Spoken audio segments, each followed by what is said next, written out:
వైఎస్ఆర్ కాంగ్రెస్ పార్టీకి వ్యతిరేకమా, లేదంటే జగన్మోహన్ రెడ్డి గారు తీసుకున్న విధానాలకు వ్యతిరేకమా, లేదంటే టోటల్ రెడ్డి కులానికి వ్యతిరేకమా? మీరు వైఎస్ఆర్ కాంగ్రెస్ పార్టీను జగన్మోహన్ రెడ్డి గారు వేరు వేరు అని చెప్పి వాళ్ళు వదులుకుంటారా ఏంటి? జగన్మోహన్ రెడ్డి గారు అంత పిచ్చోండి కాదు కదా. మీరు కూడా కమ్మ కులంలో చాలా మెయిన్ రోల్ ఉన్నారు కాబట్టి మిమ్మల్ని టార్గెట్ చేశారు అనుకోవచ్చు. మీరు చెప్పినవి అన్నీ ఉన్నాయి.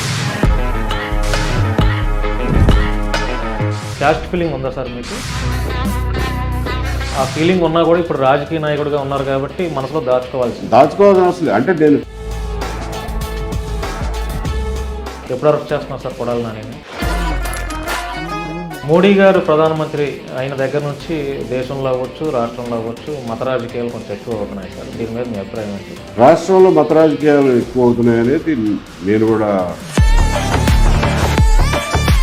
థ్యాంక్ యూ సార్, వాస్తవం ఒప్పుకున్నందుకు. పవన్ కళ్యాణ్ గారు ఆయన మరి బీజేపీతో టైఅప్ అవటం వల్ల ఈ మత రాజకీయాలకు ఆద్యం పోస్తున్నారో మరి ఏదో తెలియదు కానీ 100% షర్మిల మీద మీ అభిప్రాయం ఏంటి సార్? నాకు ఇప్పటివరకు మాట్లాడిన దానిలో కానీ ఆమె టేకప్ చేసిన ఇష్యూస్లో కానీ ఎక్కడ తప్పు కనిపిస్తుంది. వివేకానంద రెడ్డి గారి హత్య దాని వెనక ఎవరున్నారు? నాకున్న ఇన్ఫర్మేషన్ ఎవరైనా వైఎస్ఆర్సీపీలో ఉన్నటువంటి కొంతమంది సోకాల్డ్ లీడర్స్ మిమ్మల్ని అప్రోచ్ అయ్యి వారి పార్టీలోకి ఇన్వైట్ చేసి ఏదో ఒక నియోజకవర్గం నుంచి మీకు MLA ticket or MP ticket ఒక్కటి ఆలోచించండి. రేవంత్ రెడ్డి గారు మీ అభిప్రాయం ఏంటి సార్? తెలంగాణ పాలన చాలా మంచి మిత్రులు, ఎప్పటి నుంచో పరిచయం. ఏ ప్రభుత్వాలు వస్తే ఆ ప్రభుత్వాలు పోలీస్ వ్యవస్థలో ఉన్నటువంటి కొంతమంది కమిషనర్ పరిధిలో అవ్వచ్చు, ఏసీపీ స్థాయిలో అధికారులను ఇలా ఇబ్బంది పెట్టుకుంటూ ఉంటే అధికార పార్టీ వారు, ముఖ్యమంత్రులు, హోమ్ మినిస్టర్లు చెప్పినట్టు కాస్త కోస్త నడుచుకుంటారు. పోలీస్ వ్యవస్థ మీద కూడా చాలా తీవ్రమైన ఒత్తిడి ఉంటుంది కదా సార్? మీరు అన్నారు కాస్త కోస్తో అది. అవును.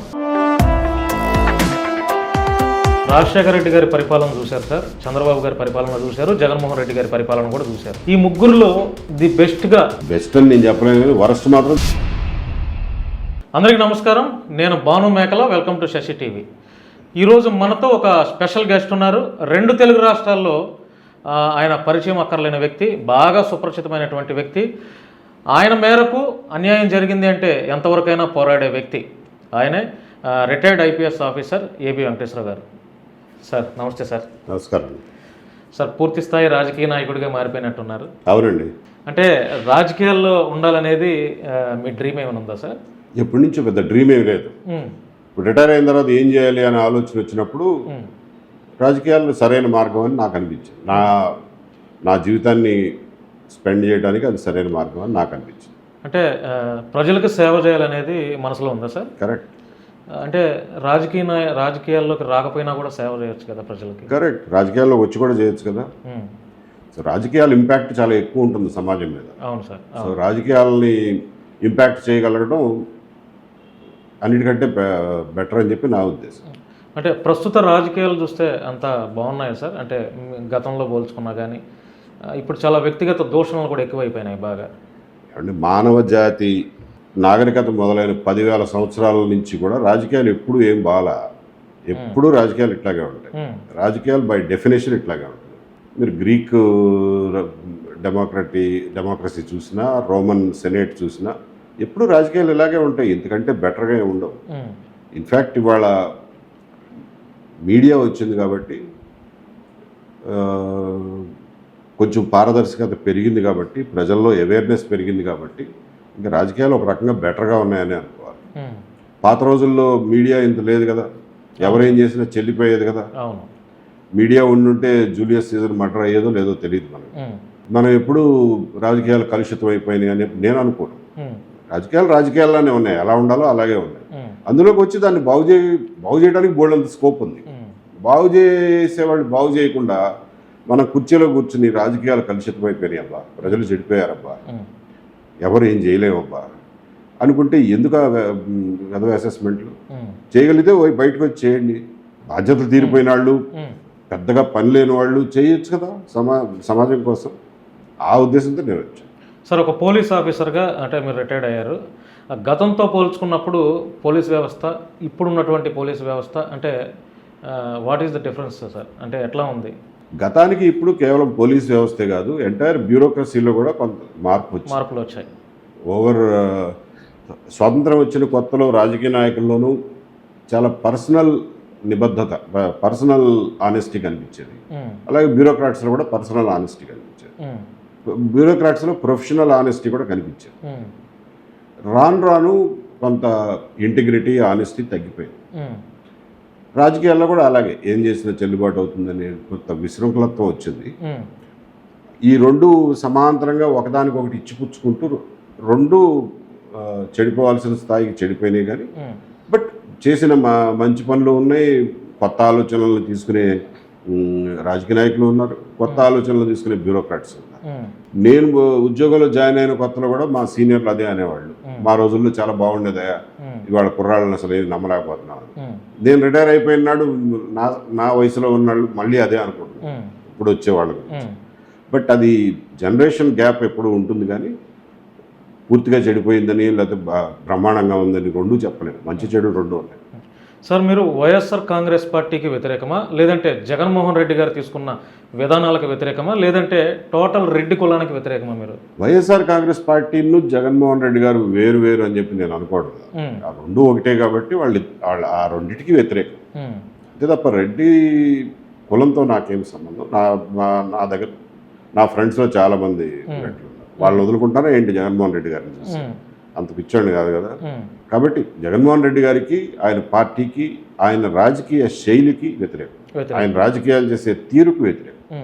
అంటే మిమ్మల్ని ఎందుకు వైఎస్ఆర్ కాంగ్రెస్ పార్టీ అధిష్టానం టార్గెట్ చేసింది? అంటే చంద్రబాబు గారికి చాలా క్లోజ్గా ఉంటారనా, లేకపోతే మీరు కూడా కమ్మ కులంలో చాలా మెయిన్ రోల్ ఉన్నారు కాబట్టి మిమ్మల్ని టార్గెట్ చేశారనుకోవచ్చా? వాళ్ళు పొలిటికల్గా చూసారా, పర్సనల్గా చూసారా నాకు కరెక్ట్గా తెలియదు, కానీ ఇవి అన్ని కారణాలు ఉన్నాయండి. మీరు చెప్పినవి అన్నీ ఉన్నాయి. అవి దేని ఇంపాక్ట్ ఎంత, ఏ పాళ్ళల్లో ఉన్నాయని నాకు నేను చెప్పలేను, కానీ అన్ని కారణాలు ఉండుంటాయి. క్యాస్ట్ ఫీలింగ్ ఉందా సార్ మీకు? నాకు లేదండి, యాక్చువల్గా లేదు. కాకపోతే ప్రతి వాళ్ళు అదే చెప్తారు కాబట్టి నా మాట ఎవరు నమ్మకపోవచ్చు, వేరే విషయం. బట్ నా లైఫ్లో నేను 10th క్లాస్ వరకు, ఇంటర్మీడియట్ వరకు మా ఊళ్ళోనే చదువుకున్నాను. నా ఫ్రెండ్స్ అందరూ వేరే కులాలలో ఉండేవాళ్ళు. అసలు ఆల్మోస్ట్ ఒకళ్ళు మహా ఉంటే ఒకళ్ళు ఇద్దరు ఉండేవాళ్ళు ఒక అమ్మ. బట్ ఫ్రెండ్స్ అందరూ అన్ని కులాలలో ఉండేవాళ్ళు. నేను చదువుకున్న స్కూళ్ళల్లో పారిశుద్ధ్య కార్మికుల పిల్లల దగ్గర నుంచి డాక్టర్లు, లోకల్ మ్యాజిస్ట్రేటు జడ్జి గారి అబ్బాయిల దాకా నా క్లాస్మేట్లు ఉండేవాళ్ళు. వాళ్ళు కూడా అన్ని కులాల వాళ్ళు ఉండేవాళ్ళు. అటువంటి వాతావరణంలో పెరిగిన వాడిని నేను. కాబట్టి నేను ఒకవేళ మీకు ఆ ఫీలింగ్ ఉన్నా కూడా ఇప్పుడు రాజకీయ నాయకుడిగా ఉన్నారు కాబట్టి మనసులో దాచుకోవాల్సింది ఒకటి. నో అసలు దాచుకోవాల్సిన అవసరం లేదు. అంటే నాకు లేదా బాబు, నేను అందరూ నాకు ఒకటే అని చెప్తే కూడా నమ్మే రోజులు కావి. కాబట్టి నా పని ద్వారా, నా యాక్షన్ ద్వారానే ప్రజలు నన్ను అసెస్ చేయాలి తప్ప నేను చెప్పిన నోటి మాట ద్వారా అసెస్ చేయలేదు. ఎలా ఉంది సార్ ఎన్డీఏ పరిపాలన 10 నెలల కాలంలో మీరు గమనించిన దాన్ని బట్టి? 10 నెలలే కాబట్టి నేను దాని మీద ఒక అసెస్మెంట్ చెప్పడానికి ఇష్టపడను. ఇంకా కొంతకాలం ఆగిగాని దాన్ని అసెస్ చేయలేదు. అంటే ఈ మధ్యకాలంలో చంద్రబాబు గారిని ఏమైనా కలిసారా సార్? చాలా రోజులు అయిందండి కలిసి. ఈ మధ్య అంటే గత 2 నెలల్లో ఏం కావాలా. అంటే మీరు పదవిలో ఉన్నప్పుడు ఎలాంటి గౌరవం ఉందో ఇప్పుడు రిటైర్డ్ అయిన తర్వాత కూడా అలాంటి గౌరవాన్ని చంద్రబాబు గారి దగ్గర నుంచి ఇస్తున్నారా మీకు? ఉంది. అందులో ఏం తేడా లేదు. ఎప్పుడు అరెస్ట్ చేస్తున్నారు సార్ కొడాలి నానిని? నేను కాదు, నేను గవర్నమెంట్లోనే లేను. గవర్నమెంట్ని అడగండి. అంటే చాలా ఎక్కువ అసభ్య పదజాలంతో ఆయన ఎక్కువ ఫైర్తో దూషణలు చేశాడు కదా. అంటే దళితులను ఎక్కువ అరెస్ట్ చేస్తున్నారు, లైక్ బోరుగడ్డ అనిల్ కుమార్ అవ్వచ్చు, నందిగం సురేష్ అవ్వచ్చు, ఇంకా దళితుల కులంలో ఉన్నటువంటి చాలామంది సోషల్ మీడియా వాళ్ళని కూడా అరెస్టులు చేస్తున్నారు. మరి ఇప్పుడు అంటే చంద్రబాబు గారి కులంగా చెప్పుకోబడే ఇంకా చాలామంది కూడా నారా లోకేష్ గారిని అవ్వచ్చు, భువనేశ్వర్ని గారు వచ్చి దూషణలు చేశారు కదా. మరి వీళ్ళని ఎందుకు, అంటే యాక్చువల్గా ఎన్డీఏ గవర్నమెంట్ అధికారంలోకి రాగానే మొట్టమొదటిగా అరెస్ట్ చేసేది కొడాలి నానిని అని చెప్పి అన్నారు. మరి కొడాలి నానిని ఎందుకు వదిలిపెట్టేశారు? ఎందువల్ల చేశారు నాకేం తెలుస్తుంది. మీ విశ్లేషణ మీకుంది. బట్ ఒకే పని చేసిన వాళ్ళందరినీ ఒకే రకంగా ట్రీట్ చేయాలనేది నేను కూడా ఒప్పుకున్నాను. మోడీ గారు ప్రధానమంత్రి అయిన దగ్గర నుంచి దేశంలో అవ్వచ్చు, రాష్ట్రంలో అవ్వచ్చు, మత రాజకీయాలు కొంచెం ఎక్కువ అవుతున్నాయి సార్. దీని మీద మీ అభిప్రాయం ఏంటి? రాష్ట్రంలో మత రాజకీయాలు ఎక్కువ అవుతున్నాయి అనేది నేను కూడా అనుకుంటున్నాను, యాక్సెప్ట్ చేస్తున్నాను. దాని మీద నాకు తీవ్రమైనటువంటి ఆందోళన ఉంది. థ్యాంక్ యూ సార్, వాస్తవం ఒప్పుకున్నందుకు. తీవ్రమైనటువంటి ఆందోళన ఉంది. మనకున్న జాడ్యాలు చాలా ఉన్నట్టుగా ఇప్పుడు కొత్తగా మత రాజకీయాలు అనేది ఈ ఆంధ్రప్రదేశ్ సమాజానికి మంచి చేయదు, చాలా చెడు చేస్తుంది. అవును సార్. దాన్ని మొదట్లోనే తుంచకపోతే ఇది పెద్ద అయిన తర్వాత మనం ఏమీ చేయలేము, మనం చేయి దాటిపోతుంది. ఇప్పటి వరకు ఆంధ్రాలో మత రాజకీయాలు అనేది అసలు లేవు సార్, ఎప్పుడు లేవు. అంత ఫ్రెండ్లీ వాతావరణంలోనూ లేకపోతే రాజకీయాల పరంగానే ఉండేవి. కరెక్ట్. ఇప్పుడు పవన్ కళ్యాణ్ గారు ఆయన మరి బీజేపీతో టైఅప్ అవటం వల్ల ఈ మత రాజకీయాలకు ఆద్యం పోస్తున్నారో మరి ఏదో తెలియదు, కానీ మత రాజకీయాలు అయితే కొంచెం ఇంకా రోజు రోజుకి పెరుగుతున్నాయి సార్. 100% నేను ఒప్పుకుంటాను మీకు. దాని మీద ఆంధ్రప్రదేశ్ ప్రజలు అప్రమత్తంగా ఉండాల్సిన అవసరం ఉంది. అసలు ఏం జరుగుతుందో వాళ్ళు క్లియర్గా చూడాల్సిన అవసరం ఉంది. అవును సార్. అండ్ దాన్ని మొదట్లోనే అరికట్టాల్సిన అవసరం. ఇది ఈ విషయంలో మీరు ఉన్నట్టు ఫ్యాక్ట్ చెప్పారు సార్, దానికి చాలా కృతజ్ఞత. ఎందుకంటే ఎవరు ఒప్పుకోరు, ఎందుకంటే మీరు అధికార పార్టీలో ఇంక్లూడ్ అయి ఉన్నారు కాబట్టి, టైఅప్ అయి ఉన్నారు కాబట్టి అని అనుకుంటారు. అది కూడా ఒక ఊహే, ఎవరు అనుకునేది వాళ్ళు అనుకుంటారులే. కానీ బట్ ఇది మాత్రం ట్రూ. ఈ మత రాజకీయాల మీద నాకు కూడా నిర్దిష్టమైన అభిప్రాయాలు ఉన్నాయి, దాన్ని పూర్తిగా వ్యతిరేకిస్తాను. అండ్ ఆంధ్రప్రదేశ్ సమాజానికి అది మంచిది కాదు అని చెప్పి మనం నాకు ఊహ తెలిసిన తర్వాత గత 50 సంవత్సరాల్లో నేను చూసిన సమాజంలో ఎప్పుడూ కూడా మత రాజకీయాల్లో ఎక్కడ ప్రాముఖ్యత లేదు. ఇప్పుడు అది వచ్చే సూచనలు కనిపిస్తున్నాయి కాబట్టి దాన్ని అందరూ కలిసి ఫైట్ చేయాల్సిన అవసరం. సార్ ఏంటి సార్ ఈ కోడికత్తి సీన్ విషయం ఏంటి సార్? అదంతా పెద్ద డ్రామా అంటున్నారు. అంటే మీకు తెలిసినటువంటి, అంటే మీరు కూడా క్లియర్ కట్గా ఒక వీడియో రూపంలో ప్రజలకు వాస్తవాలు తెలియజేసే ప్రయత్నం చేశారు. నేను కూడా చూశాను సార్ ఆ వీడియో. అంటే మీకున్న ఆలోచన మేరకు ఈ కోడికత్తి అనేది అసలు ఏంది సార్? అసలు ఇంకా ఏమిటి అంటే ఆ కుర్రాడు ఏదో పిచ్చెక్కి పిచ్చాభిమానంతో చేశాడు అంతే. దాన్ని రాజకీయంగా వాడుకున్నారంటారా? దాన్ని రాజకీయంగా ట్విస్ట్ చేసి వాడుకున్నారు. అంటే శిక్ష ఏమైనా పడుతుందా సార్? అంటే మీకున్నప్పుడు అతను పొరపాటు పని చేశాడు కాబట్టి, తప్పు చేశాడు కాబట్టి శిక్ష ఖచ్చితంగా పడుతుంది. కానీ ఆ పడాల్సిన శిక్ష కంటే 3-4 రెట్లు ఎక్కువ శిక్ష అనుభవించాడు అనేది ఆల్మోస్ట్ 5 years పాయింట్అవుట్ చేసి 6 ఏళ్ళు ఉన్నాడు. అంటే ఒక శిక్ష పడినా కూడా 7 ఏళ్ళు అసలు పడదండి. అది నా ఉద్దేశం, జడ్జి గారు చెప్పాలి. కానీ నా ఉద్దేశంలో అది చిన్న సంఘటన, ఒక సింపుల్ హర్ట్ అనే సెక్షన్ కిందకు వస్తుంది. అతను కూడా జగన్మోహన్ రెడ్డికి వీరాభిమాని, అందులో అనుమానం ఏమీ లేదు. కానీ ఎందుకని సార్ మరి అంటే అంత సంచలనం కలిగించినటువంటి ఆ అంశం? చంద్రబాబు గారు అధికారంలోకి వచ్చిన తర్వాత కుటుంబాన్ని ఆదుకుంటాను అనే ఒక ప్రామిస్ కూడా చేశారు. లోకేష్ గారు కూడా దళిత గలం అనే ఒక సభ పెట్టినప్పుడు కూడా ఆ కుటుంబాన్ని స్టేజ్ మీదకి ఇన్వైట్ చేసి మీకు ఎట్లయినా మా అధికారంలోకి వస్తాం, మీకు కుటుంబాన్ని ఆదుకుంటామని చెప్పి ఒక మాట కూడా అన్నారు. ఇంతవరకు ఆ కుటుంబాన్ని ఆదుకునే ప్రయత్నం చేయలేదు సార్. మీలాంటి వారైనా చొరవ తీసుకోవచ్చు కదా, ఒక దళిత కుటుంబం. చొరవ తీసుకున్నారు సార్, తీసుకున్నారు. వాళ్ళు ప్రయత్నం చేసినట్టున్నారు లోకేష్ గారిని కలవడానికి. ఆయన బిజీగా ఉండడం వల్ల ఏమో కానీ టైం ఇచ్చినట్లేరు. అందుకని చెప్పి లోకల్ ఎమ్మెల్యే గారు సుబ్బరాజు గారు, ముమ్మిడివరం ఎమ్మెల్యే గారు, దాట్ల సుబ్బరాజు గారి దగ్గరికి వాళ్ళ ఫ్యామిలీని పంపించి, ఆ లోకల్ కొంతమందితో కలిసి పంపించి చెప్తే ఆయన అన్ని వివరాలు తీసుకుని నేను లోకేష్ గారి దృష్టికి తీసుకెళ్తాను, నేను ఆయన్ని కలిసి వివరించి దాని మీద ఏం చేయగలమో చేస్తాము అని చెప్పి ఆయన ప్రామిస్ చేశారు. అది ఎంతవరకు ఫుల్ఫిల్ అవుతుందో చూద్దాం. అంటే నేను మాట్లాడిన దాన్ని బట్టి కోడికత్తి వాళ్ళ ఫ్యామిలీతో మీరు చాలా సపోర్ట్గా, అంటే అండగా నిలబడ్డారు ప్రతి విషయంలోని. వాళ్ళైతే గ్రాటిట్యూడ్ అయితే తెలియజేశారు సార్ నాకు. మరి మీరేం చేశారో, వాళ్ళని ఎలా ఆదుకున్నారో నాకైతే తెలియదు. కానీ వాళ్ళైతే వాళ్ళ ఫ్యామిలీతో నేను మాట్లాడినప్పుడు, వాళ్ళతో కూడా ఒక ఇంటర్వ్యూ చేసినప్పుడు మొట్టమొదటిగా ఏబి వెంకటేశ్వర గారు మాకు చాలా సపోర్ట్గా ఉన్నారండి, చాలా అండగా ఉన్నారు అని చెప్పి వాళ్ళు చాలా గ్రాటిట్యూడ్తో మీ గురించి చెప్పారు సార్. అంటే అంత బాండింగ్ ఎలా ఏర్పడింది ఆ ఫ్యామిలీతో? I don't know. నేనే వాళ్ళ డబ్బులు ఇవ్వాలా, ఏం చేయాలి. బేసికల్లీ హ్యుమానిటేరియన్ హెల్ప్ అండి. వాళ్ళని ముందు ఆ దైన్య స్థితిలోంచి, ఆ డిప్రెషన్లోంచి బయటకు లాక్కురావాలి. వాళ్ళకి ధైర్యం చెప్పాలి, బాబు రేపటి రోజున బెటర్గా ఉంటుంది, బాధపడమాకండి, భవిష్యత్తు గురించి ఆలోచించండి, ఎలా మనం కాళ్ళ మీద నిలదొక్కుకోవాలో చూద్దాం అని చెప్పి ఫ్యామిలీకి ఒక పక్కన, ఈ కుర్రాడికి ఒక పక్కన. ఈ కుర్రాడినేమో నువ్వు ఉద్యోగం చూసుకోవాల్సిందే, నువ్వు పని చేసుకుని బతకాల్సిందే, ముందు ఉద్యోగం చూసుకునే ప్రయత్నం చెయ్యి అని అంటే ఇప్పుడు అతను ఆ ప్రయత్నాల్లోనే ఉన్నాడు. సో ఆ రకంగా సైకలాజికల్గా వాళ్ళకి సపోర్ట్ చేశారు. That is more important than physical or financial. అంటే ఆ టైంలో వాళ్ళతో మాట్లాడటానికి కూడా చాలా మంది భయపడ్డారు. ఎవరిని అంటే మాట్లాడితే మనకెందుకు రా బాబు ఏం కేసులు పెడతారు అనేక కోపం ఉండొచ్చు కానీ అతను అసహించుకునేంత పని ఏం చేయలేవు. వాడు ఏదో పిచ్చోడు ఆ వయసులో అట్లా చేశాడు పిచ్చభిమానంతో, అంతే తప్ప దానికి ఉరిశిక్ష చేయాల్సినంత తప్పేం కాదు. సార్ కాంగ్రెస్ పార్టీ మహిళా అధ్యక్షురాలు ఆంధ్రప్రదేశ్ షర్మిల మీద మీ అభిప్రాయం ఏంటి సార్? ఆవిడ వారియర్ ప్రెసిడెంట్గా ఉన్నారు, fighting fighter, important issues raise చేస్తున్నారు, టైం టు టైం కరెక్ట్గా రైజ్ చేస్తున్నారు. ఆవిడ తీసుకున్న విధానాలు కరెక్టే అంటారా? అంటే ప్రతి విషయంపై నాకు ఇప్పటివరకు మాట్లాడిన దానిలో కానీ ఆమె టేకప్ చేసిన ఇష్యూస్లో కానీ ఎక్కడ తప్పు కనిపించలేదు. వివేకానంద రెడ్డి గారి హత్య అంటే దాని వెనక ఎవరున్నారు సార్? ఇప్పుడు అది ఇన్వెస్టిగేషన్లో ఉందండి. ఇప్పటి వరకు ఎవరున్నారనేది బయటకు వచ్చింది. వాళ్ళు ఎందుకంటే సుప్రీంకోర్టులో ఎఫిడవిట్లు వేశారు సిబిఐ వాళ్ళు కాబట్టి బయటకు వచ్చింది. అవినాష్ రెడ్డి గారు, భాస్కర్ రెడ్డి గారు ఉన్నారనేది వాళ్ళు ఎఫిడవిట్ల రూపంలో చూపారు. అవుట్ ఆఫ్ ఇన్వెస్టిగేషన్ పక్కన పెడితే మీకున్న క్లియర్ కట్గా అవుట్ ఆఫ్ ది ఇన్వెస్టిగేషన్ పక్కన పెడితే నాకున్న ఇన్ఫర్మేషన్ మీడియాతో పంచుకుంటారా? చెప్పను కదా. నేను చెప్పేది అంటే సిబిఐ వాళ్ళకే చెప్తాను. కాబట్టి సిబిఐ వాళ్ళకి నేను చెప్పిన ఇన్ఫర్మేషన్ అది అయిపోయింది, చెప్పేశాను నా దగ్గర ఉన్నదంతా. ఇప్పటి వరకు అవినాష్ రెడ్డి గారు, భాస్కర్ రెడ్డి గారి పాత్ర వరకు తెల్లమైంది. ఓకే, వాళ్ళ పాత్ర ఉన్నట్టు.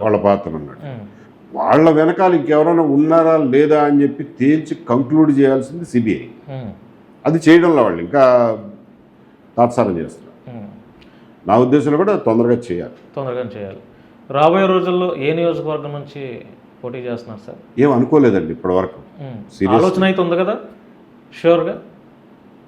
చేయొచ్చు బట్ ఇప్పుడే చేయాలని ఏమి లేదు. 5 ఏళ్ల తర్వాత చేయొచ్చు, 10 ఏళ్ల తర్వాత చేయొచ్చు. నాకేం తొందర లేదు. నాకేమి పెద్ద ఎమ్మెల్యే అయ్యి పొడి చేయాలనే తొందర ఏమి లేదండి. నాకు పనికొస్తుంది రాజకీయానికి, నా రాజకీయాలకు పనికొస్తుంది అనుకుంటే పోటీ చేస్తారు, పనికొస్తుంది అనుకుంటేనే చేస్తారు. అదర్వైజ్ నాకు ఎందుకు పదవులు. సార్ 30 years మీరు పదవుల్లో ఉన్నారు కదంటే, సర్వీస్లో ఉన్నారు. రైట్. ఈ 30 ఏళ్లలో బాగా ఇబ్బంది పడి ఎందుకు నాకు ఈ పోస్ట్ ఎందుకు, అసలు నేను రిటైర్మెంట్ ఇచ్చేస్తే వాలంటీర్ విఆర్ ఇచ్చేస్తే బాగుంటుంది అని నాకు సంఘటన ఏదైనా అంటే మీ మనసును బాగా బాధింపబడినటువంటి విషయం ఏదైనా ఉందంటే ఏం చెప్తారు? ఎప్పుడు అనుకోలేదు. విఆర్ఎస్ ఇవ్వాలని ఏనాడు అనుకోలేదు. ఛాలెంజింగ్గానే పనిచేశారు. బాగా అంటే హ్యాపీగా ఫీల్ అయినటువంటి అంటే ఈ పోలీస్ ఆఫీసర్గా మనం పదవి చేసిన తర్వాత ఈ కేసులో నేను హ్యాపీగా ఫీల్ అయ్యాను సంతోషం ఏమన్నా ఉందంటే? చాలా ఎక్కువ ఉన్నాయి. మీకు నువ్వు ఒకటనే ఏం చెప్తారంటారు? చాలా ఉన్నాయి. నేను చేసిన పనులకి రిజల్ట్స్ వచ్చేవి. ఎందుకంటే మీరు చిత్తశుద్ధితో చేస్తే ఏ పనికైనా రిజల్ట్ వస్తుంది. సో వాటన్నిటిలో చాలా సంతోషం వచ్చింది. ఏదో ఒక మీటింగ్లో సార్ మీరు చెప్తూ 30 ఏళ్ళ నా పదవీ కాలంలో 15 సంవత్సరాలు మాత్రమే నేను హ్యాపీగా పనిచేశాను, మిగతా 15 ఏళ్ళు హ్యాపీ అనలా, ఇంపార్టెంట్ పోస్టుల్లో పనిచేశారు. మిగిలిన 15 సంవత్సరాలు పోస్టులు ఏ పోస్ట్ని మనం తప్పు అనకూడదు కానీ ప్రాధాన్యత లేనటువంటి పోస్టుల్లో పనిచేసాను అన్న. చాలా వరకు ఆఫీసర్లకి ఇదే పరిస్థితి ఎదురవుతుంది. కొంతమంది ఏంటంటే ఇక ఎప్పుడున్నా సరే మంచి పోస్టుల్లో ఉండాలి అని చెప్పి నానా గడ్డి కరుస్తారు. అవును సార్, లంచాలు ఇస్తారు. లంచాలు కాదు, లంచాలు ఇవ్వటం నేను అంతగా చెప్పలేనులేండి ఆల్ ఇండియా సర్వీస్ ఆఫీసర్స్ గురించి. బట్ చాప్లూసి అంటారు హిందీలో.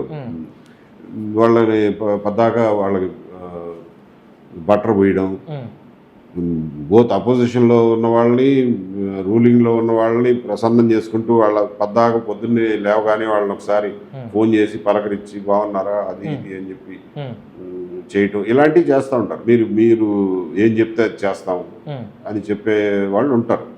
అట్లాంటి వాళ్ళు ఎక్కువ కాలం ప్రాధాన్యత ఉన్నటువంటి పదవుల్లో ఉంటారు. బట్ నేను ఎప్పుడు ఆ మార్గాన్ని ఎంచుకోవాలి. అంటే ఆ టాపిక్ వచ్చింది కాబట్టి నేను ఓపెన్గా అడుగుతున్నాను సార్, తమరు డోంట్ మైండ్ తప్పుగా అనుకోవద్దు. ఎప్పుడు ఒక్క లంచం ₹1 కూడా తీసుకోలేదండి సార్. నేను మళ్ళీ అడుగుతున్నాను. తీసుకోలేదు ఎప్పుడు తీసుకోలేదు. చాలా సార్లు అందరిలాగానే ఆఫర్ చేస్తారు. ఆఫర్ చేసినా నేను తప్పు పట్టను, ఎందుకంటే చాలా మంది తీసుకుంటారు కాబట్టి వాళ్ళు ఆఫర్ చేస్తుంటారు. ఇప్పుడు మీరు తీసుకోలేదు అని మీరు కరాఖండిగా చెప్తున్నారు కాబట్టి చూసే ప్రజలకు అది నమ్మసక్యంగా ఉంటుందంటారా? అయినంటే నేను ఇప్పుడు కాదు 3 ఏళ్ల కిందటే చెప్పా. నేను ఎప్పుడన్నా తప్పు చేసినట్టుగా చెప్తే ఎవరైనా ఇప్పుడైనా వచ్చి చెప్పొచ్చు. అంటే నేను ఇప్పుడు సస్పెన్షన్లో ఉన్నా, నా గురించి చెప్పడానికి ఎవరు భయపడరు ఇప్పుడు, కాబట్టి ఎవరైనా చెప్పొచ్చు అన్న. 3 ఏళ్ల నుంచి ఎవరు చెప్పలా. ఇప్పుడైతే నేను రిటైర్ అయిపోయా. ఇప్పుడైనా పోయి చెప్పమనండి ఎవరన్నా నేను ఒప్పుకుంటారు. పవన్ కళ్యాణ్ గారితో మీకున్నటువంటి సాన్నిహిత్యం ఎలా ఉంది సార్? నాకు ఎక్కువ సాన్నిహిత్యం లేదు. లేదు. అన్ఫార్చునేట్లీ ఆయన 1-2 సార్లు అప్పుడు గుర్తుండే ఉంటుంది, శ్రీకాకుళం ఏరియాలో డయాలసిస్ ప్రాబ్లం వచ్చినప్పుడు ఆయన ఒకసారి వచ్చారు. నేను అనుకోకుండా ఉద్దానంలో కిడ్నీ సమస్య గురించి వచ్చాను. వచ్చినప్పుడు నేను అక్కడే ఉన్నా. ఆయన వచ్చినప్పుడు నేనే రిసీవ్ చేసుకుని లోపలికి తీసుకెళ్ళాను. బట్ ఆయనకి ఏం గుర్తుంటుంది పాపం, ఎంతమందిని చూస్తుంటారు కదా.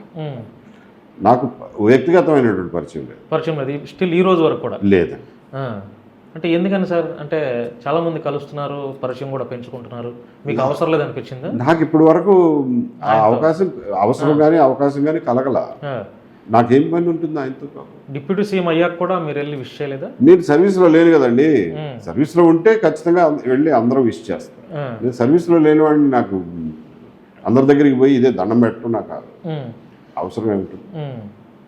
లోకేష్ గారితో ఎలా ఉంటుంది సార్ మీ యొక్క? Very cordial. బాగుంటుంది. చంద్రబాబు గారికి ఇప్పుడు ఆల్మోస్ట్ 75 years వచ్చినాయి సార్. మరి ఇంకొక 4 ఏళ్లకు కూడా మరి అదే యాక్టివ్తో ఉంటాడా అంటే ఆయన చెప్పలేము. చాలామంది ఇప్పటికే కూడా సీఎం చైర్ లోకేష్ గారికి ఇస్తే బాగుంటుంది అని ఒక అభిప్రాయం అయితే ప్రజలు బయట గట్టిగానే డిస్కస్ చేస్తున్నారు. దీని మీద మీ అభిప్రాయం ఏంటి సార్? చంద్రబాబు నాయుడు గారు 70 ఏళ్ళు వచ్చినప్పుడు కూడా అన్నారు ఈయన పెద్దాడు ఆయన పేరు అని. ఆయన 74, 75 వచ్చినా కానీ ఇంకా ఫుల్ యాక్టివ్గానే ఉన్నారు. కాబట్టి ఆయన ఇంకా చాలా కాలం యాక్టివ్గా ఉంటారని నేను అనుకుంటున్నాను. ఆయన ఆరోగ్యం. లోకేష్ గారు ఎలిజిబుల్ అయినా సార్ సీఎం చైర్కి? నేను కాదు కదా డిసైడ్. అదిగాక నేను రాజకీయాల్లో ఉన్నవాడిని, నన్ను అడిగితే ఎలా ఆ ప్రశ్న? ఆ పార్టీలో ఉన్న వాళ్ళని అడగండి అంతే తప్ప. అంటే ఏ మనిషికైనా వ్యక్తిగత అభిప్రాయం ఉంటుంది కదా సార్. నేను మీ వ్యక్తిగత అభిప్రాయాన్ని అడుగుతాను. వ్యక్తిగత అభిప్రాయం ఆ విషయంలో నాకు ఏమి వ్యక్తిగత అభిప్రాయం లేదు. నాకు ఆయన అయినా మంచిదే, చంద్రబాబు నాయుడు గారు కంటిన్యూ అయినా మంచిదే. వాళ్ళ పార్టీలో ఎలా కావాలంటే అలా డిసైడ్ చేసుకుంటారండి. రాజకీయాల్లో శాశ్వత మిత్రులు, శాశ్వత శత్రువులు ఉండరు సార్. ఈ రాబోయే 3 ఏళ్లలో ఎవరైనా వైఎస్ఆర్సీపీలో ఉన్నటువంటి కొంతమంది సోకాల్డ్ లీడర్స్ మిమ్మల్ని అప్రోచ్ అయ్యి వారి పార్టీలోకి ఇన్వైట్ చేసి ఏదో ఒక నియోజకవర్గం నుంచి మీకు MLA ticket or MP ticket announcement చేస్తే ఆ పార్టీలోకి వెళ్తారా? లేదు, ఇంపాసిబుల్. ఒక మంచి పదవి ఇస్తే? ఇంపాసిబుల్. లేదు, రాజ్యసభ పదవి లేదు. కాదండి, అసలు ఒక్కటి ఆలోచించండి. రాజకీయాల్లోకి ఒక పదవి కోసం వచ్చిన వాడిని అయితే ఎవరు టికెట్ ఇస్తారా అని ఎదురు చూస్తారు. నాకేమి పదవి కావాలన్న లేరు కదా సార్. మొదటి నుంచి రాజకీయాల్లో లేరు. మీరు ఒక పోలీస్ ఆఫీసర్గా రిటైర్డ్ అయ్యారు. మొదటి నుంచి రాజకీయాల్లో ఉంటే మీరు ఈ పార్టీకి కాంగ్రెస్లో ఒక ఎమ్మెల్యే అయ్యి ఉండొచ్చు, లేదంటే తెలుగుదేశంలో అయ్యి ఉండేవారు, వైసీపీలో కూడా ఆల్రెడీ చేసి మరలా ఇటువైపు జంప్ చేసి ఉండేవారు కదా. కరెక్ట్. ఏదైనా జరిగి ఉండేది అనుకోండి. నాకు ఇప్పుడు ఏమి పదవీకాంక్షతో కొట్టమిట్టాడి నేను రాజకీయాల్లోకి రాలా. పదవీకాంక్ష కావాలంటే నేను క్వైట్గా ఉండి ఎవరో ఒకళ్ళని ఎక్కడైనా సీట్ ఇవ్వండి అని అంటే ఎవరో ఒకళ్ళు ఇచ్చేవాళ్ళు. నా ఉద్దేశం అది కాదు కదా. అంటే ఏంటి సార్ మీ ప్రాపర్ ఎజెండా ఏంటి అసలు? ఆంధ్రప్రదేశ్ రాష్ట్రానికి జగన్మోహన్ రెడ్డి గారు, ఆయన పార్టీ, ఆయన వ్యవహార శైలి చాలా ప్రమాదకరం. 5 సంవత్సరాల్లో ఆయన రాష్ట్రాన్ని ఎంత అధోగతి పట్టించాడో, ఎంత విధ్వంసం సృష్టించాడో మనం అందరం చూసాం. అటువంటి పరిస్థితి మళ్ళా రాకూడదు అని చెప్పి గట్టిగా దృఢంగా నమ్ముతున్న మనిషి. గట్టిగా పనిచేస్తున్నారు. నమ్ముతున్నాను. ఆ దారిలోనే పనిచేస్తున్నారు. అలాగే సరే, ఆయన రాకుండా ఆపుకున్నాం. మనం ఎటుపోవాలి అంటే సమాజం ఎటుపోవాలి, ఏ భవిష్యత్తు వైపు పోవాలి, ఎటువంటి అడుగులు వేస్తే ఆ భవిష్యత్తును చేరుకోగలం, ఏది మంచి ఏది చెడు అనే వాటి మీద నాకు కొన్ని నిర్దిష్టమైన అభిప్రాయాలు ఉన్నాయి. వాటిని ప్రజల ముందు పెట్టి నాతో ఏకీభవించే వాళ్ళని నాతో పాటు తీసుకుని భవిష్యత్తు వైపు నడిపించడమే నా లక్ష్యం, రాజకీయ లక్ష్యం. కానీ మీరు ఒక్కరు అలా అనుకున్నా కూడా వైసీపీకి 40% ఓట్ బ్యాంక్ ఉంది కదా. కరెక్ట్. ఇంకా పెరగొచ్చాము ఆల్రెడీ. ఈ పార్టీ మీద కొంత వ్యతిరేకత స్టార్ట్ అయిందని ప్రజలు అనుకుంటున్నారు. రాబోయే రోజుల్లో వైఎస్ఆర్సీపీ ఇంకా బలంగా తయారవచ్చు కదా. ఆల్రెడీ 40% ఉంది వాళ్ళు. అవ్వచ్చండి, ఏదైనా జరగవచ్చు. నా ప్రయత్నం నేను చేయాలి, నా రాజకీయాలు నేను చేయాలి కదా. వైసీపీని అధికారంలోకి రాకుండా ఉండటంలో మీ పాత్ర 100% చేస్తారంటారు అయితే? ఎస్. రేవంత్ రెడ్డి గారు మీ అభిప్రాయం ఏంటి సార్? తెలంగాణ పాలన చాలా మంచి మిత్రులు, ఎప్పటి నుంచో పరిచయం. అనుకున్నారా ఆ స్థాయిలో ఆయన ఉంటారని, ఒక రాష్ట్రానికి ముఖ్యమంత్రిగా ఉండాలని కోరుకున్న వాళ్ళలో నేను ఒకడిని. I was very happy that he reach that stage. I'm extremely happy. అంటే మీకు ఆయన కూడా ఒక రెడ్డి అయినా కూడా రేవంత్ రెడ్డి గారి మీద మంచి అభిప్రాయం కలిగి ఉన్నారు. ఇక్కడ ఆంధ్రాలోకి వచ్చేసరికి జగన్మోహన్ రెడ్డి గారు రెడ్డి అయినా కూడా ఈయన మీద వ్యతిరేకత చూపిస్తున్నారు. అసలు ఇందులో కులానికి సంబంధం లేదని చెప్తాండి మీరు. అంటే నేను ఇది అర్థం అవ్వాలని చెప్పాను సార్. ఎందుకంటే ఇప్పుడు జగన్మోహన్ రెడ్డి గారు ఇప్పుడు చాలా మంది ఏంటంటే జగన్మోహన్ రెడ్డి గారి మీద ఆయన అక్కసు వెళ్ళగక్కుతున్నారు అనేది అంటారు. ఇప్పుడు మీరు రేవంత్ రెడ్డి గారు నేను ఎందుకు అడిగానంటే ఆయన కూడా ఒక రెడ్డి కులస్తులు కాబట్టి అలా అడిగాను sir. Otherwise is a great friend మీకు మోడీ గారి పరిపాలన అంటే రాబోయే రోజుల్లో ఉంటుందా సార్? అంటే ఎక్కువ ఈవీఎం మీద పెద్ద ఎత్తున ఆరోపణలు వస్తున్నాయి సార్. ఆంధ్రాలో కూడా గెలిచింది ఈవీఎం మీద అని ఒక ఆరోపణలు అయితే వస్తున్నాయి. ఈ ఆరోపణలు ఈవీఎం మీద ఆరోపణలు ఇవాళ కాబట్టి 2009 నుంచి నడుస్తున్నాయి. ఫుల్ ఫ్లెడ్జ్డ్గా ఈవీఎంలు వాడింది ఐ థింక్ 2004, 2009 నుంచి. అప్పటి నుంచి ఉన్నాయి ఈ ఆరోపణలు. ఈ ఆరోపణలు చేయని వాళ్ళు అంటూ లేరు. ఒకప్పుడు సుబ్రహ్మణ్య స్వామి గారు చేశారు, జీవీఎల్ నరసింహారావు గారు దాని మీద బుక్ రాశారు, చంద్రబాబు నాయుడు గారు చేశారు. అన్ని పార్టీలని కూడగట్టుకుని సుప్రీంకోర్టులో కేసు ఫైల్ చేశారు. ఇంకా కాంగ్రెస్ పార్టీ చాలాసార్లు ఆరోపణలు చేసింది. మన మధ్యప్రదేశ్ ఎలక్షన్లప్పుడు కూడా మేము అసలు ఈ ఎలక్షన్ రిజల్ట్ని యాక్సెప్ట్ చేయమన్నారు. అలాగే ఇప్పుడు ఇది జరిగినప్పుడు జగన్మోహన్ రెడ్డి గారి పార్టీ వాళ్ళు అంటున్నారు, ఆయన నోరు తెరిచి అనడం లేదు కానీ మీరు అన్నంత ఓపెన్గా వాళ్ళ పార్టీ వాళ్ళతో అనిపిస్తున్నారు ఈవీఎంల వల్ల గెలిచారు అది ఇది. నేను అనేది ఒకటే, ఇంతమంది అన్ని పార్టీలకు సంబంధించిన వాళ్ళు ఈవీఎంల మీద అనుమానాలు వ్యక్తం చేస్తున్నారు కదా. దీని మీద వాళ్ళ స్టాండ్ ఇప్పుడు జగన్మోహన్ రెడ్డి గారు ఉన్నారు, ఆయన పార్టీ వాళ్ళు సోషల్ మీడియాలో ఎక్కడ పడితే అక్కడ రాయడం, అన్యాపదేశంగా దాన్ని గురించి మాట్లాడటం తప్ప జగన్మోహన్ రెడ్డి గారు నోరు విప్పి నాకు ఈవీఎంల మీద అనుమానం ఉంది అని చెప్పి ఇవాళ వరకు ఒక్కరోజు కూడా మాట్లాడాల. నేను చూస్తున్నా అంటారేమోనని, ఇంతవరకు అనలా. ఈవీఎం మీద అనుమానం ఉంటే అనే ధైర్యం ఉండాలి కదా రాజకీయ నాయకుడు అనేవాడికి. ఉన్నప్పుడు అందరినీ కూడగట్టుకుని ఈవీఎం మీద అనుమానాలు ఫైట్ చేయాలి కదా, చెయ్యాలి కూడా కదా, బాధ్యత కదా. ఒక రాజకీయ నాయకుడిగా మీకు అసలు ఎన్నికల వ్యవస్థ, ఎన్నికల తీరు, ఎన్నికల్లో నిర్వహించేటటువంటి టెక్నాలజీ మీద నమ్మకం లేనప్పుడు దాన్ని అంతు చూడాల్సిన బాధ్యత రాజకీయ నాయకుల మీద ఉంది. దాన్ని అక్కడ దాకా తీసుకెళ్ళాలి కదా, ఓపెన్గా మాట్లాడాలి కదా. ఓపెన్గా మాట్లాడకుండా సోషల్ మీడియాలో ఎవరో వాళ్ళతో రాపిస్తే ఏం ఉపయోగం? నేను అనేది అది, రాజకీయ నాయకుడు అన్నవాడికి ఒక అభిప్రాయం ఉన్నప్పుడు దాన్ని ఓపెన్గా చెప్పగలగాలి. దాన్ని సరైన వ్యవస్థల ద్వారా, కోర్టు ద్వారా కానీ ఇంకొకటి కానీ దాని మీద కంక్లూజన్కి వచ్చేదాకా పోరాడాలి. I will welcome. అలా ఎవరైనా పోరాడితే నేను కూడా జత కలుస్తున్నాను సార్. ప్రభుత్వాలు ఎప్పుడు అధికారంలో ఉండవు. ఇప్పుడు చంద్రబాబు గారి ప్రభుత్వం అయినా ఈరోజు ఉండొచ్చు, రేపు ఉండకపోవచ్చు, లేదు వాళ్లే ఉండొచ్చు, లేదంటే జగన్మోహన్ రెడ్డి గారు రాబోయే రోజుల్లో మరలా ఆయన ముఖ్యమంత్రిగా ఉండొచ్చు. ఏ ప్రభుత్వాలు వస్తే ఆ ప్రభుత్వాలు పోలీస్ వ్యవస్థలో ఉన్నటువంటి కొంతమంది కమిషనర్ పరిధిలో అవ్వచ్చు, ఏసీపీ స్థాయిలో అధికారులను ఇలా ఇబ్బంది పెట్టుకుంటూ ఉంటే పోలీస్ వారి మీద కూడా, పోలీస్ వ్యవస్థ మీద కూడా చాలా తీవ్రమైన ఒత్తిడి ఉంటుంది కదా సార్. ఇప్పుడు రీసెంట్గా పిఎస్ఆర్ గారిని, సీతారామాంజనేయులు గారిని అరెస్ట్ చేశారు. మరి ఆ టైంలో ఆ గవర్నమెంట్ ఇప్పుడు ఏ వ్యవస్థ అయినా సరే అధికార పార్టీ వారు, ముఖ్యమంత్రులు, హోమ్ మినిస్టర్లు చెప్పినట్టు కాస్త కోస్త నడుచుకుంటారు. అలా వాళ్ళు చేయటం వల్ల పోలీస్ వ్యవస్థలో ఉన్నటువంటి చాలామంది ఈరోజు బలవుతున్నారు సార్. దాని మీద మీరు ఒక రిటైర్డ్ ఆఫీసర్గా మీరేం చెప్తారు? మీరు అన్నారు కదా కాస్త కోస్తో అని. అవును, కాస్త కోస్తా చేస్తే ఎవరు కొద్ది అబ్జెక్ట్ చేయదు. ఎక్కువ కానీ పరిధి దాటి అసలు ఒక సంబంధం లేని కేసులో ఒక కృత్రిమంగా ఒక కేసును సృష్టించి ఆ కేసులో బొంబాయి నుంచి ఒక యంగ్ యాక్ట్రెస్, యంగ్ లేడీ, ఆమె యాక్ట్రెస్ కావచ్చు, ఇంకొకరు కావచ్చు, మామూలు మహిళ అయినా సరే యంగ్ ఉమెన్ని తీసుకొచ్చి ఇక్కడ కేసులో చూపించి రిమాండ్ చేయించి 46 రోజుల పాటు జైల్లో పెట్టి ఆమె తోటి మిస్బిహేవ్ చేశారు అని అంటున్నారు. ఆమె మనకు తెలియదు కనుకోండి వివరాలు. వాళ్ళ పేరెంట్స్ని కూడా తీసుకొచ్చి హరాస్ చేసి, ఇలాంటివి ఎవరు చేయాల్సిన అవసరం లేదే. కాస్త కోస్తో చేయడం వేరు, ఇంత స్థాయిలో చేయడం వేరు కదా. దాన్ని వేరువేరుగా చూడాలి. తప్పులు చిన్న చిన్న పొరపాట్లు కానీ చిన్న గీత దాటాలు చేస్తారు. మరీ ఇంత అసలు గీతనే చెరిపేసేటట్టు ఉండకూడదు కదా. ఇప్పుడు ఈ పార్టీలో ఉన్నటువంటి వాళ్ళు కూడా, అంటే అధికార పార్టీ కింద పనిచేస్తున్నటువంటి పోలీసులు కూడా చాలామంది ఇప్పుడు వైసీపీ వారిపైన కూడా అలాగే బిహేవ్ చేస్తున్నారు. మరలా రాబోయే రోజుల్లో బహుశా మరి వాళ్ళు అనుకున్నట్టు వాళ్ళు అధికారంలోకి ఉన్నా కూడా మరి ఇప్పుడు ఈ పోలీసులు కూడా ఇబ్బంది పడతారు. అట్లా ఏ ప్రభుత్వం వస్తే ఆ ప్రభుత్వం వాళ్ళు పోలీసు వారిని ఇబ్బంది పెడితే మరి పోలీసు వారికి కూడా వాళ్ళు స్టెబిలిటీగా, క్రెడిబిలిటీగా అసలు ఎలా పనిచేస్తారు వాళ్ళు? ఇప్పుడు 2014 నుంచి 2019 వరకు పోలీస్ ఆఫీసర్లు పనిచేశారు. నాతో పాటు చాలామంది పనిచేశారు. వాళ్ళు ఎవరో తప్పు చేసి ఉంటే 19 to 24 మధ్యలో వాళ్ళ మీద యాక్షన్ తీసుకునేవాళ్ళు కదా. ఎవరి మీద ఏమి పెద్ద యాక్షన్ ఏం తీసుకునేది కదా. అంటే 14 నుంచి 19 మధ్యన ఎవరో ఇలా గీతలు చెరిపేసి ఉద్యోగాలు చేయలేదు కదా. అది మీకు అర్థమవుతుంది కదా. సో గీతలు చెరిపేయకుండా ఉద్యోగాలు చేసిన వాళ్ళు ఏ పోలీసుల్ని ఎవరో ఇబ్బంది పెట్టలేరు. అలా గీతలు చెరిపేసిన వాళ్ళు చేసిన పనికి వాళ్ళు బాధ్యులు కావాల్సి ఉంటుంది. వాళ్ళు కాకపోతే ఇంకెవరు బాధ్యులు అవుతారు? అంటే మీరు అనే దాని ప్రకారం పై వాళ్ళు చెప్పారు కాబట్టి చేశారు కాబట్టి వాళ్ళని మాఫ్ చేసేయమంటారా? అంటే బాధ్యతల పరిస్థితి ఏంటి?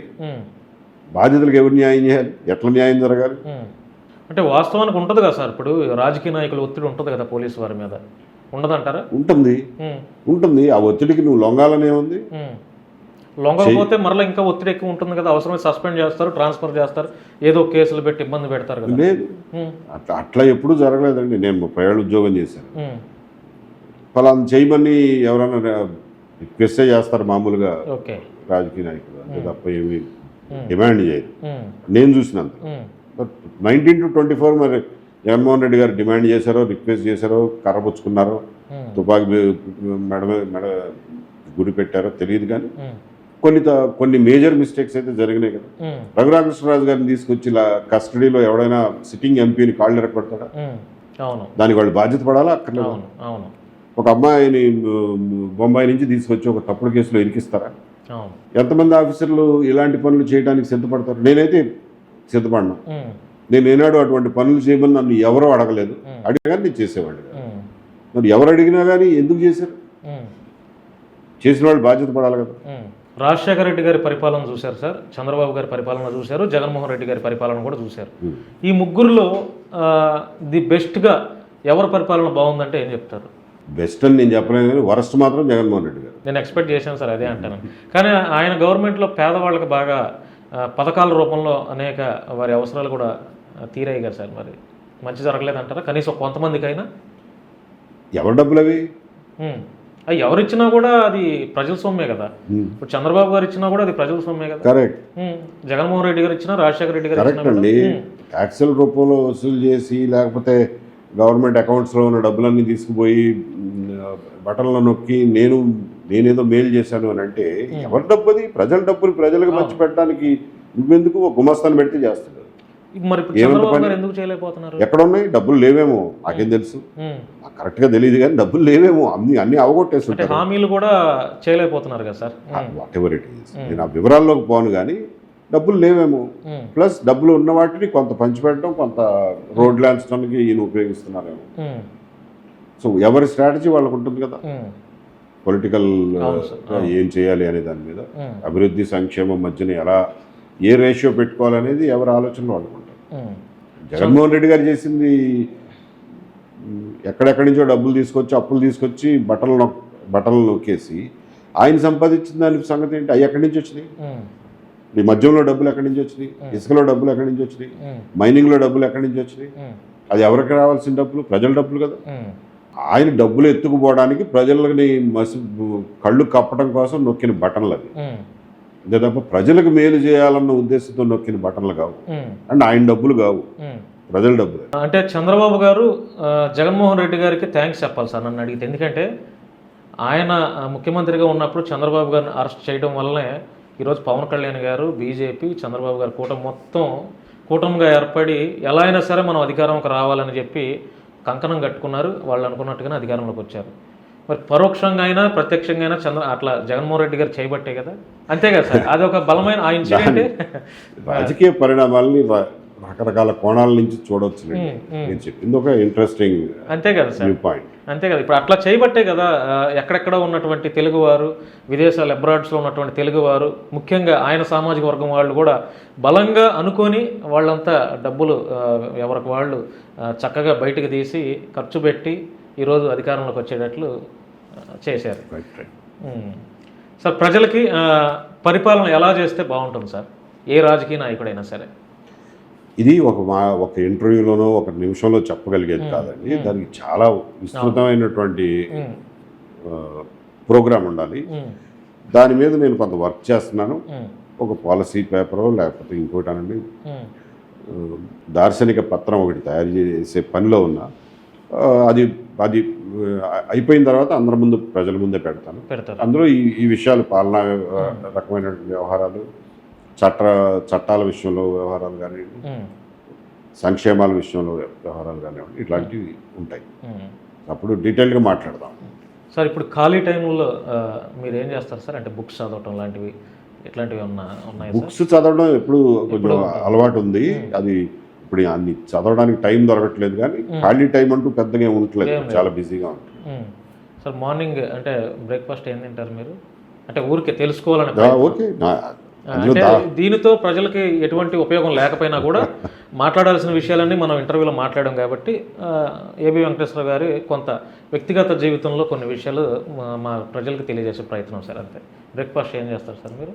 మోస్ట్ ఆఫ్ ది టైం కొంచెం ప్రోటీన్ రిచ్ డైట్ తినడానికి ట్రై చేస్తా. కొన్నిసార్లు ఎక్కడికన్నా వెళ్ళినా, లేకపోతే ఏమి లేకపోయినా, లేదా తిని బోరు కొట్టినా కానీ మామూలు మన ఆంధ్ర టిఫిన్లు ఇంట్లో చేసినవి తింటాను. వాయిస్ కూడా చాలా గంభీరంగా ఉంది. బాడీ చూస్తే ఫిజికల్గా కూడా చాలా ఫిట్గా ఉన్నారు సార్. ఫిట్గా కంటే ఎక్కువ లావుగా ఉన్నారు. అంటే ఫిట్గానే ఉన్నారు. అంటే పోలీస్ ఆఫీసర్స్కి ఎవరైనా సరే ఆ టైప్ ఆఫ్ బాడీ ఉంటుంది సార్.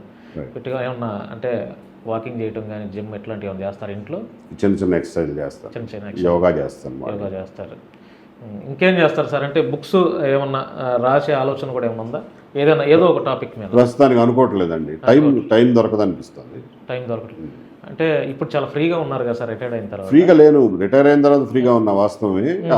ఆ ఫ్రీగా ఉన్న టైంలో ఒక 4 నెలలు సాఫ్ట్వేర్ కోడింగ్ నేర్చుకున్నాను అట్లా. Okay sir, okay. సో అలా ఏదో ఒకటి నేర్చుకోవడానికి ట్రై చేసేవాడిని. ఇప్పుడు యాక్చువల్గా లాసెట్ ఎగ్జామ్కి అప్లై చేశాను. లాసెట్ రాసి లా చదువుదామని ఉంది.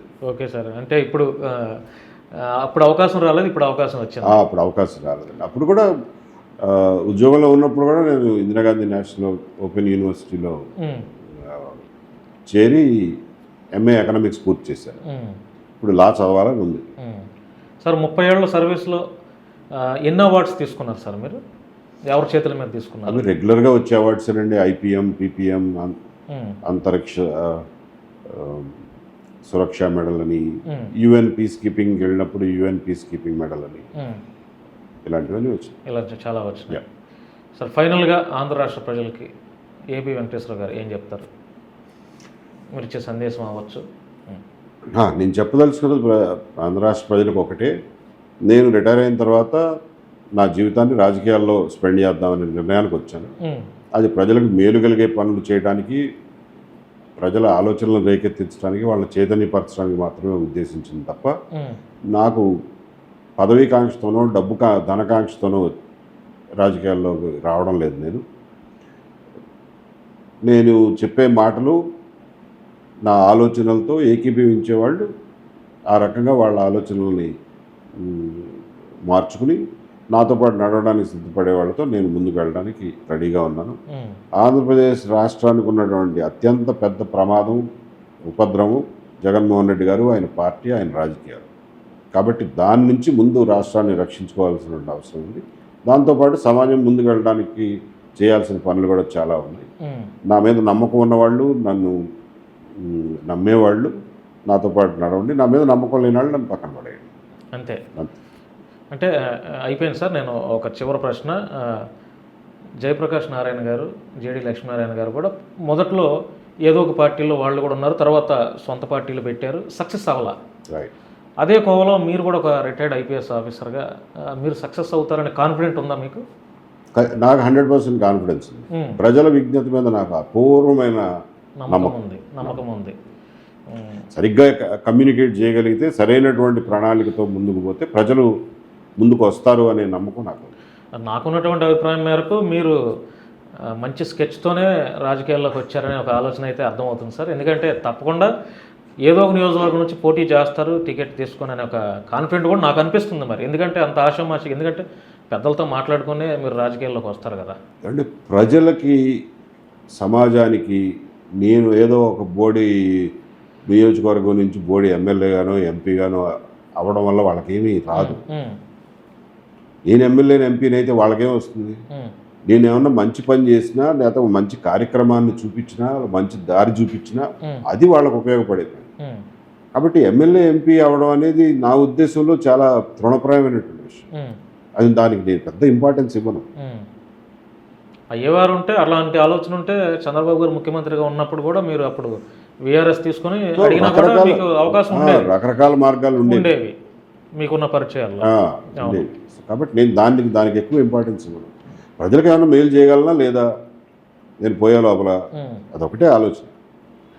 అంటే భగవంతుడు మంచి ఆరోగ్యాన్ని ఇస్తే, మంచి ఆయుష్ని ఇస్తే రాబోయే రోజుల్లో ఎమ్మెల్యే ఎంపీగా అవుతారని మేమైతే అనుకుంటున్నాను. ఒకవేళ ఇన్ కేస్ అవకాశం లేకపోయినా ప్రజల్లో ఉంటారా? 100%. అసలు ప్రజల్లో ఉండడానికి కదా వచ్చింది, ఎమ్మెల్యే ఎంపీ కోసం కాదు కదా వచ్చింది. నన్ను ఎవరు విడదీయగలరు సమాజం నుంచి? I will never go back. తగ్గేది లేదు. థ్యాంక్ యూ సార్, మీ విలువైన సమయాన్ని మాతో కేటాయించి అనేక విషయాలపైన మంచి ఆన్సర్స్ ఇచ్చారు sir. Thank you sir, thank you. మీలాంటి వారితో ఇంటర్వ్యూ చేయడం కూడా నాకు కూడా చాలా సంతోషంగా ఉంది సార్. ఎందుకంటే చాలా బిజీగానే ఉన్నారు మీరు. 4 days అయింది సార్ మీతో, అంటే 4 days నుంచి ఫాలోఅప్ చేస్తున్నాను. ఏదో ఒక బిజీ మీద ఉన్నారు. అరగంట ఇచ్చినా కూడా ఇది మీకు చాలా వాల్యుబుల్ టైం అని నా ఫీలింగ్ సార్. ధన్యవాదాలు సార్. Thank you sir. నమస్కారం. సో అది ఫ్రెండ్స్, రిటైర్డ్ ఐపీఎస్ ఆఫీసర్, అన్యాయాన్ని సహించిన వ్యక్తి ఆయనతో కొన్ని విషయాలు మాట్లాడించే ప్రయత్నం చేశాను. ఈ వీడియో చూసిన తర్వాత ఆయన మాట్లాడిన విషయాల్లో వాస్తవాలు ఏంటి, లేదంటే ఆయన అన్ని అబద్ధాలు చెప్తున్నారా, లేకపోతే ఏం చెప్తున్నారు, ఆయన ఒక డ్రామా ప్లే చేస్తున్నారా, ఏదైనా మీకు అర్థమవుతుంది కదా. ఆయన మాట్లాడిన ప్రతి విషయాన్ని మీరు పరిశీలించిన తర్వాత మీ యొక్క అభిప్రాయాన్ని కామెంట్ రూపంలో తెలియజేస్తారని మనస్ఫూర్తిగా కోరుకుంటున్నాను. ధన్యవాదాలు.